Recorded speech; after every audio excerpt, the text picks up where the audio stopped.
Kraft presents The Great Gildersleeve.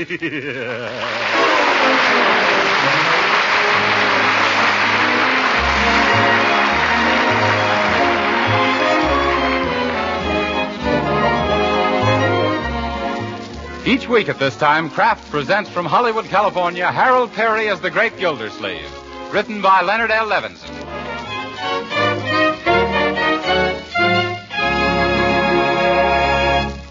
We'll hear from The Great Gildersleeve in just a moment. But first, I want to remind you that these are challenging days for every one of us. It's our duty to produce more to help meet our country's increasing needs. And that takes plenty of good food, as you wise homemakers know. Wholesome, nutritious food that provides the energy and nourishment your hard-working, hard-playing family needs. That's why you should know about Parquet margarine, made by Kraft. Parquet margarine is a delicious food that's packed full of wholesome nourishment. It's one of the best sources of food energy you can serve. And important to you housewives who know how essential vitamins are, every pound of Parquet margarine contains 9,000 units of vitamin A, making it a reliable year-round source for your whole family. What's more, Parquet is the margarine with the delicious flavor, whether you use it at the table for baking or for pan frying. So why not give your family the benefit of this grand-tasting, nourishing food? Tomorrow, ask your dealer for a pound or two of economical Parquet margarine, made by Kraft. Just ask for Parquet, P-A-R-K-A-Y.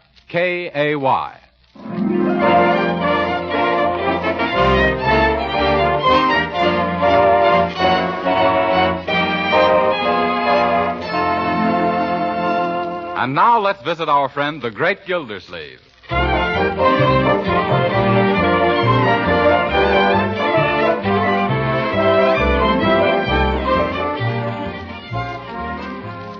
Come on, wake up, Judge Hooker. Pay attention to your checkers. It's your move. I know it, Gildersleeve. I was merely studying the board. What, with your eyes closed? Let's speed this up. We haven't got all night here. All right. There, and there. Now crown me. I'd love to, but I haven't got anything to do it with. Hooker, I don't see how you keep beating me, honestly. In fact, I don't think you do, honestly. Gildersleeve, you're a pushover. You couldn't win a game from a backward baboon with a dozen checkers up your sleeve. I could, too. I wouldn't need a dozen checkers. I'll show you, Hooker. Set 'em up again and pull in your belt. Because this time I'm going to beat the hell out of Leroy. How are you tonight? Hi, Uncle Mort. Hello, Judge Hooker. Leroy? Say, Unc, can I... Can you what, Leroy? Well, I hate to keep pestering you about it, but can I see the circus tomorrow afternoon? Not unless they happen to pitch the tent in the front yard of the Peter B. Flugelhammer Junior High School. Is that where you go, Leroy? Yeah, Flugie Junior High. Say, I grew up with Peter B. Flugelhammer Sr. That's who the junior high school was named after. Well, I thought the school was named after Peter B. Flugelhammer Jr. No, Junior was the son of Senior, after whom the junior high school was named. Poor Junior. He never could finish senior high. Yo. But gee, Uncle Mort, could you call up school and ask if I could skip tomorrow? I did, Leroy. I even went so far as to predict that you wouldn't be feeling very well tomorrow. What did they say? They told me that an excuse for illness while the circus is in town must be accompanied by a note from your doctor.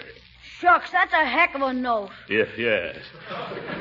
Well, there's no use grousing, young man. Remember, school must come first. Now, sit down and get started with your homework. Yes, Leroy, your homework, that's the thing that's going to count in later life, not going to the circus. I don't think so, Judge. Because in my later life, I expect to be a lion tamer. Oh? You don't need any education for that. All you need is a kitchen chair and the right kind of breakfast food. Well, yes.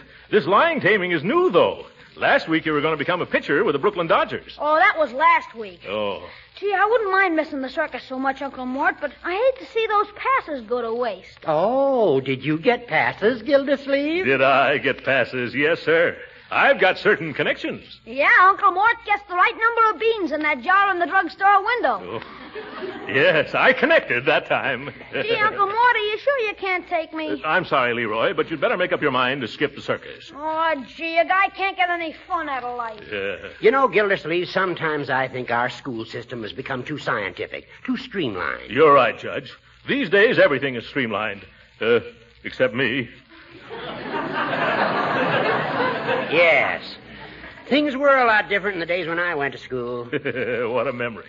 I sat next to Petey Flugelhammer. Huh? That was long before he was elected lieutenant governor and then named a school after himself. Oh. We had none of this modern stuff like getting a doctor's prescription to go to the circus. Yes, it was the same in my school days, too, Judge. Of course, I'm not as old as you are. What do you mean, Gildersleeve? You were shaving when I was a little shaver. I was not. You were, too. All right. I was always taught not to contradict my elders. Come to think of it, Judge, we kids used to have a lot more fun than modern children have. I can still remember some of the tricks we pulled at school. So do I. Shenanigans, they were called. Yes. I'll never forget the time I dropped a paper bag full of water on the Spanish teacher. Only it turned out to be the new athletic coach. And when he caught me, boy, was he athletic.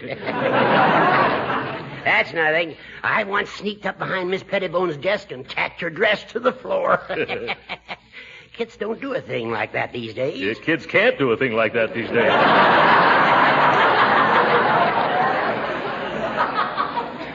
Say, Judge, did you ever put eggs in the principal's umbrella? No, did you? Uh-huh. I had my own hen, and I saved eggs for a rainy day. I can still see him lifting that umbrella over his head. Well, I put alum in the water pitcher at our graduation exercises. Oh, that's a peachy stunt. What happened? I didn't graduate. Ah, yes, youth. Sometimes I wish I were a kid again, just so I could pull a few more of those cute little innocent juvenile pranks. Well, they're a thing of the past. Yeah. I never hear of kids doing those things these days. Not enough imagination, I guess. That's right. You know, I remember when a dog and pony show came to our town, and all us kids made up our minds to go. You know how we got the afternoon off? No, how? Well, I climbed up on the schoolhouse roof and stuffed my coat into the chimney. Boy, I wish you could have seen that smoke pour in and those kids pour out. Gildy, I'll bet you worked hard. Oh, that wasn't anything. Did I ever tell you about the time we smuggled the horse up in the bell tower at college? Gee, no, Uncle Mort. Tell us about it. Well, I borrowed this. Leroy, I didn't know that you were still here. Sure, you told me to do my homework. Say, did you ever do any homework, Uncle Mort? Stacks of it. Gee, when did you find the time? Didn't it interfere with your jokes? Now see what you've done, Gildersleeve, giving the boy a wrong impression of our childhood. Me? You started it, tacking teachers' skirts to the floor. And you, a Superior Court judge. Aren't you ashamed? Well, how about you, egging the principal on and trying to brain everybody with bags of water? What do you mean, everybody? Just our Spanish teacher, Miss Olafson, that's all. Now, Leroy, don't get us wrong. Judge Hooker and I were merely reminiscing about an era that doesn't exist anymore. I'll say it doesn't. You couldn't get away with those corny gags today. Those gags weren't corny, Leroy. They were mighty clever. Huh? Oh, yes. They were terrible. The big kids made me do them. I'm ashamed of myself. Aren't you, Judge Hooker? Yes. I was a bad boy. You see, Leroy? Gee, you two treat me as if I was 12 years old. You are 12 years old, Leroy. Sure, I know it, but I don't like to be treated that way.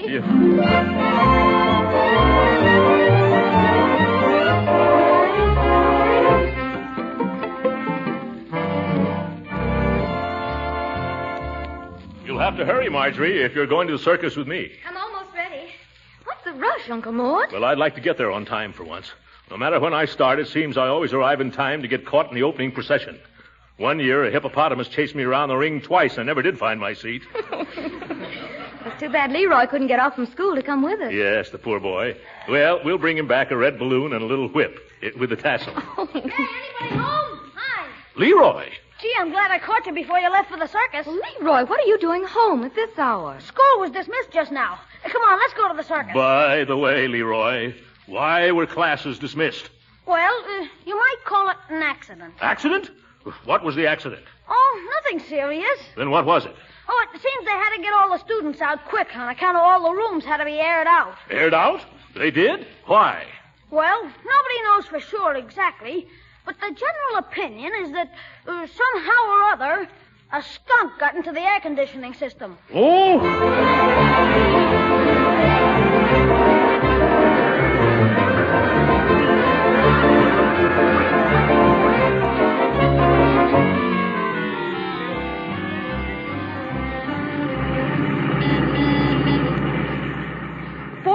That circus swell. The best I've ever seen. How did you like the fellow who did the swan dive into the tank of burning gasoline, Uncle Mort? I liked him, but I don't think Secretary Ickes would. Leroy, there's something that's been troubling me. It's that skunk in your school. You mean Mr. Proctor, the principal? No, Leroy. The one that got into the air conditioning system. Do you happen to know how it got in there? No, I don't. Say, remember the tiger that rode on the elephant's back? How did they train him to do that, Uncle Mort? Oh, with kindness, I suppose.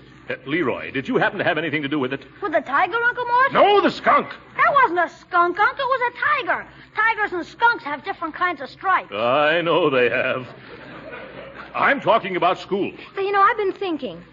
Isn't it a strange coincidence that this accident occurred on the day the circus came to town? Yeah, funny, ain't it? Say, Uncle Mort, what do you think would happen if when the lion tamer had his head in the lion's mouth, the lion suddenly had a sneeze? Well, I don't think anyone would say gesundheit. Now, Leroy, I hope that nothing Judge Hooker and I said about our school day pranks caused you to try to imitate us. Oh, no, sir. You understand we were just talking about old times. Yes, sir, like Judge Hooker says. That's about all you old-timers have got left. Your memories. Yeah. What did you say?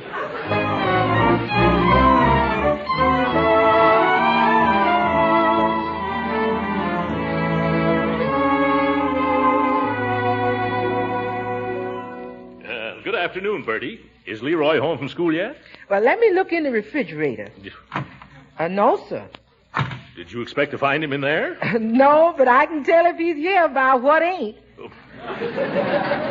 Well, maybe he wasn't hungry this afternoon. That boy, why, he's nothing but appetite held together by skin and bones. Oh, what's the matter? Well, there's a lot of strange things going on at Leroy's school, and I'm afraid that maybe I'm partly to blame. How come you messing around the school? Is you one of them pants teachers? No, it's just that Judge Hooker and I were talking about some little pranks we used to play when we were in school. Little harmless things, Uh-huh. Well, Leroy happened to overhear us, and now I'm afraid he's showing us the modern versions with the chromium trimmings. Uh-huh. What makes you think little Leroy's doing fumadiddles? Well, did you read the afternoon paper? No, sir, it never gets to me till the following morning. Oh, yes. Well, I've got it right here. Listen to this. Juvenile joker startles school. Police were called early today to investigate a large, stout lady's body seen suspended from the window of Principal Pulteney Proctor at Flugelhammer Junior High School. Oh, who was it, Miss Proctor? Yes. No, but listen. Closer inspection revealed that the body was a dummy, stuffed with old football pads, wearing a green and purple silk dress, size 48. Green and purple silk? Size 48? Yeah. Sounds like my Sunday go-to-meeting dress. The one that was kidnapped off the clothesline last night. Yes, doesn't it? Well, what's my dress doing in the newspaper? I don't know, Bertie. Shh, Bertie, here comes Leroy. Do you think he did it? Shh. Afternoon, Uncle Mort. Hiya, Bertie. Say, is this your old dress? That's my new dress, Leroy, and what you doing with it? Why, Piggy Banks just gave it to me.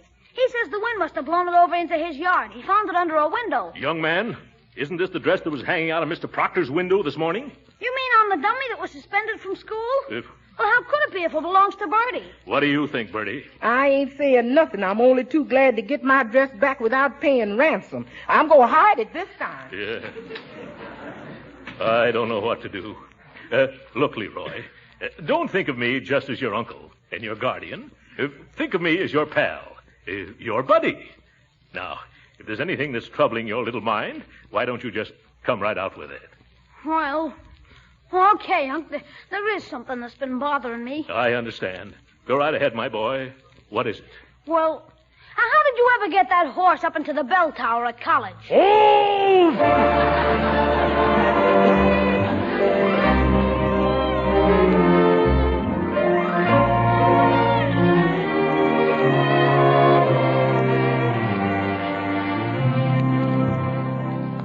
The reason I asked you to come here tonight, Judge Hooker, is because you and I are turning Leroy's school topsy-turvy. Why, I haven't been near the place. We've been doing it by remote control. Remember how we shot off our mouths in front of Leroy about our school day monkey shines? Yes, and say, I just remembered another one. Forget it. Leroy's been up to all our old tricks. Oh, his teachers have caught him, huh? No, that kid's smarter than we were. But we got to stop him from going on with him. Well, maybe if I gave him a little lecture. Hooker, you don't understand children. That wouldn't work at all. We've got to pretend we don't know what's going on. That shouldn't be hard for you to do. When Leroy comes in, that'll be our cue to start casually chatting about the evils of practical joking. Yeah. Subtle propaganda, you know. How about it, Hooker? We can try it. Too bad this whole thing had to happen. You know, Gildersleeve, it would never have started if you hadn't opened your fat face. Me? Why, it was you that started it, you little travesty on justice. Is that so? Why, Gildersleeve, if you had the intelligence of a jackass. But no, why should I daydream? There's no use arguing with you. Why not? Because I don't argue with blubberheads. Well, I do, you blubberhead. Just because you're a judge, do you think? No, I can answer that myself. You don't think. Don't you provoke me, you big wad of wind. Oh, that settles it. I'm going to lambaste you with... Oh, excuse me, I didn't think... Come right in, Leroy. I was just telling Judge Hooker how to baste a lamb. Wasn't I, Judge Hooker? Huh? Oh, yes. Don't let us disturb you, Leroy, my boy. Go right ahead and do your homework. Just pay no attention to us. I won't. As we were saying, Judge, don't you think that juvenile delinquency often starts with some innocent boyish prank? When were we saying that? Oh, of course, Gildersleeve. Quite often a young fella starts out for a lark and winds up in a cage. How's that? Oh, Judge. Then you think that practical joking can lead to serious consequences? Surely. It starts out with a fella dipping girls' pigtails into inkwells, and then he becomes bored with that and puts firecrackers in the coal scuttle. Yes. Or water in the teacher's galoshes, and then setting them out to freeze. Never heard of that one before. Huh? That's only good in real cold weather. Well, in summertime, you can always put flypaper on all the chairs. Yes. With the words "kick me" printed on the back. Say, I did that when I was in 4th grade. You should have seen the fun at recess. You know, I used to hunt for frogs during recess and put them all in the lunchboxes. Once I made a mistake and put one in my own lunchbox. Did I tell you about the time that I snagged our principal's wig with a fish pole and then hoisted it to the top of the flagpole? Oh, boy. I wish I could have seen... Oh, my goodness. What have we been saying? Huh? Leroy, don't you pay any attention to this old... Say, where is Leroy? I don't know. You said pretend he wasn't here, and by George, he isn't. Yes, and a lucky thing, too. How did we ever get started talking like that again? I remember distinctly. You began it, Gildersleeve. Me? Why, you feeble little fuddle-headed fuddy-duddy. Smile when you say that, Gildersleeve. Smile? I'll laugh right out loud.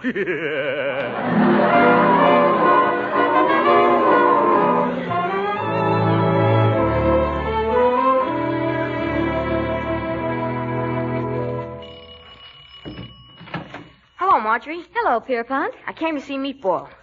Who? Meatball. You know, Leroy. Only he don't like us kids to call him Leroy anymore. Like I don't like to be called Pierpont. All right, Piggy. Come on in. Oh, Leroy, Piggy Banks is here to see you. Come on in the library, Pig. It's right that way. Thanks. Well, come on in. Don't be bashful. But your uncle, that's him behind that newspaper, ain't it? What's the matter with him? Oh, nothing. He always does that after dinner.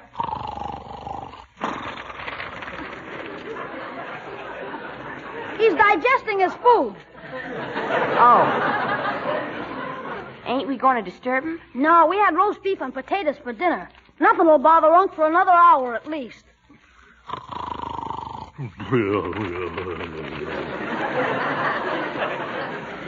Now, let's get going on that history stuff. Well, I know Miss Keller's going to ask us about the vice presidents tomorrow. Are you sure? Sure, I'm sure. She's going through the book exactly the way she did last year, the first time I took the course. Okay, I think I got it memorized. But is she going to ask us the names of all the vice presidents? She did last year. I kept a diary. All right, but gee, what a question to ask. Well, you check the list and see if I get them right. Shoot.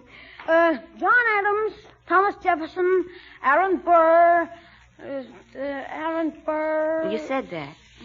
Say, Meatball, what do you think of the stuff that's been pulled off at school lately? Oh, I don't know. What do you think of it? Oh, I don't know.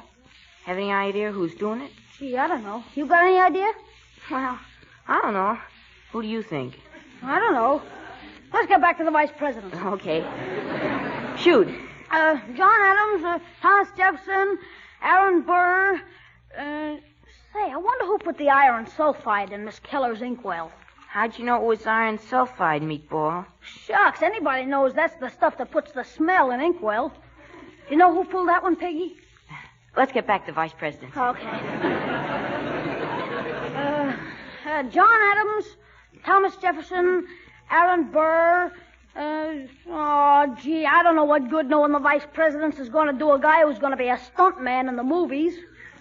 I thought you were going to be a lion tamer. Well, lion taming's just one of the stunts I'm going to do. Talking about stunts, did you hear about the one somebody just pulled tonight over in the schoolyard? Which one's that? I bet you know about it already. Well, maybe I do and maybe I don't. I ain't saying. What are you talking about? Oh, about what they did to old man Flugelhammer's statue. Somebody dressed him up in a set of red flannel underwear and a corset. No kidding. Yeah. Boy, if they ever find out who did that, they'd be expelled from school pronto, I bet. Let's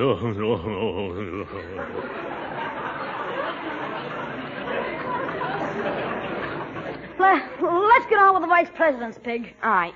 Say, could I borrow a glass of water? We had corned beef for dinner. Sure. Come on out in the kitchen. I'll get it for you. Boy, wait till Mr. Proctor sees the woolies on Flugie.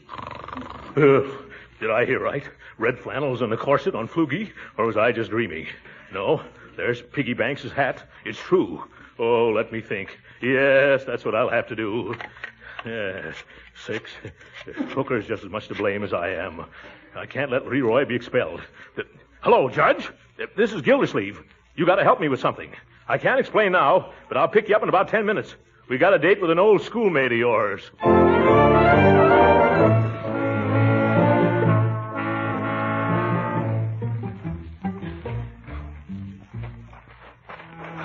You sure this is the right part of the schoolyard? Why, of course. Not so loud, Gildersleeve. Oh. I'm a Superior Court judge. Can you picture what would happen if I'm caught? Yes, scandalous, isn't it? Oh, why do I let you get me into situations like this? Because you haven't got any more brains than I have. And where in the name of Goots and Borglum is that statue? Oop. Never mind, I found it. Yeah, that's Flugelhammer up there. Flannels, corsets, and all. Let's not hang around here all night, Gildersleeve. Come on, I'll boost you up. Well, wait a minute, I take this top coat off. All right. Yeah, that's better. All right, get down now. Upsy daisy. Oh, my poor back. You'll cave it in. Push my other foot up, Judge. I will if you take it out of my hip pocket. Yeah, there. Is that better? No. Ow, now it's in my ear. Well, in one ear, not the other. Gildersleeve, get up there. Yeah, okay. Uh-oh. What's wrong? Judge, do you notice a sudden cold wind?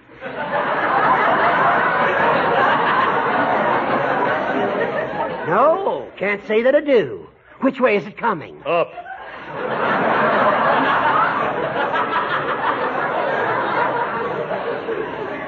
Judge, hold my feet so I won't fall. I got him. You're all right, solid as a rock. No, you're holding Pete's feet.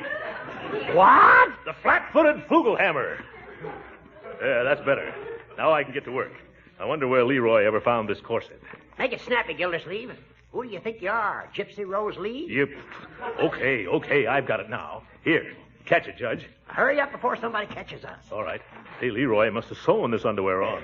I never knew the little rascal could sew. How's it coming, Gildy? Just another second. Yeah. Cut out that whistling, Judge. I'm not whistling. That must be the night watchman. Oh? Come on, rip it off. Let's scram. Okay, head for the car, Judge. Hey, who's that? This way, Judge. Quit calling me Judge, Gildersleeve. Oh, Horatio? Don't you believe him, Gildy? Oh! Scatter, Judge, scatter. I'll meet you at the drugstore.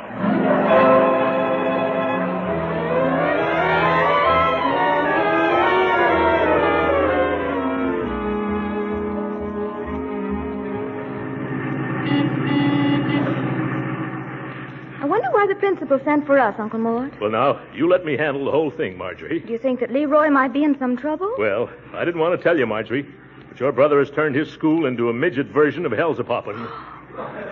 Leroy? But he had such a fine record. He had, until he heard Judge Hooker and me brag about the foolish antics we performed as children. Oh, I hang my head when I think of it. And I'd like to hang the judges, too.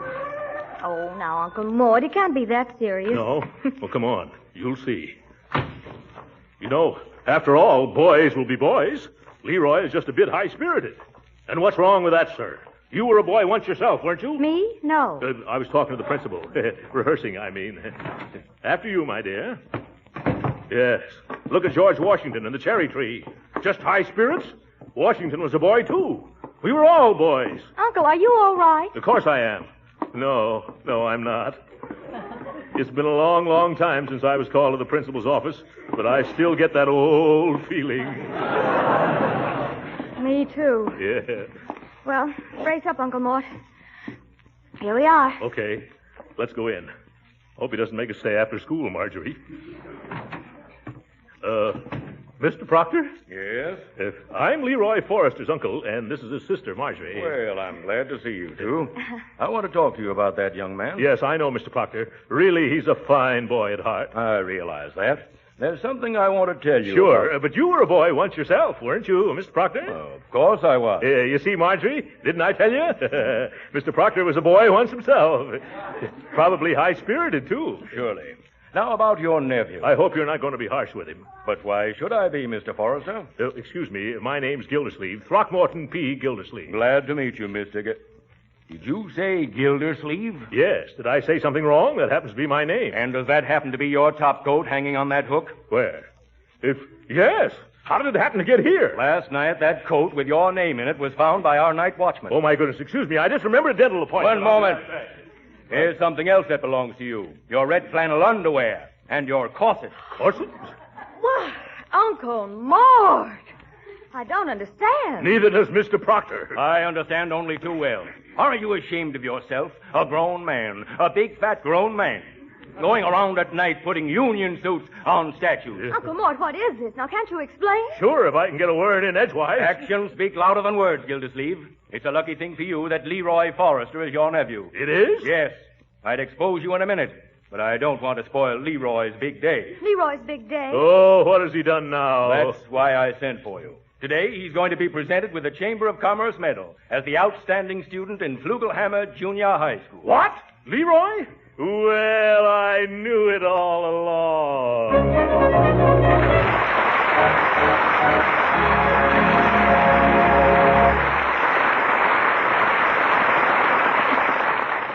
The great Gildersleeve will be with us again in a few minutes. But right now, I want to ask you, what is the most welcome compliment a hostess can receive?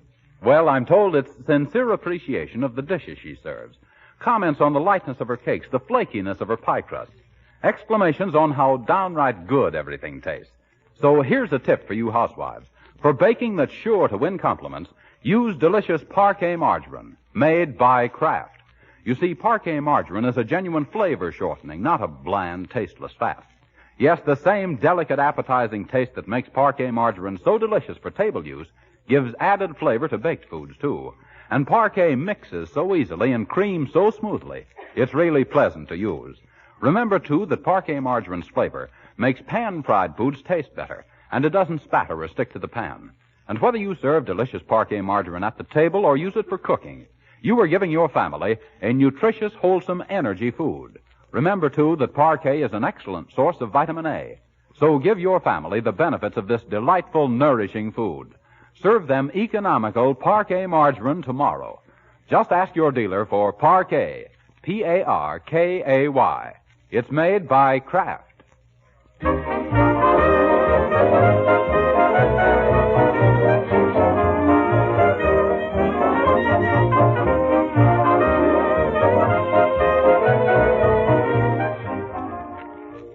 That's a beautiful medal, Leroy, and I'm mighty proud of you.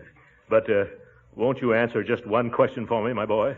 What is it, Unc? Who was responsible for all those escapades around your school? Now, Uncle Mort, I positively don't know. What's more, I don't want to know. And then even if I did know, you don't think I'd squeal on my pal Piggy, do you? You're a bright boy, Leroy. Good night.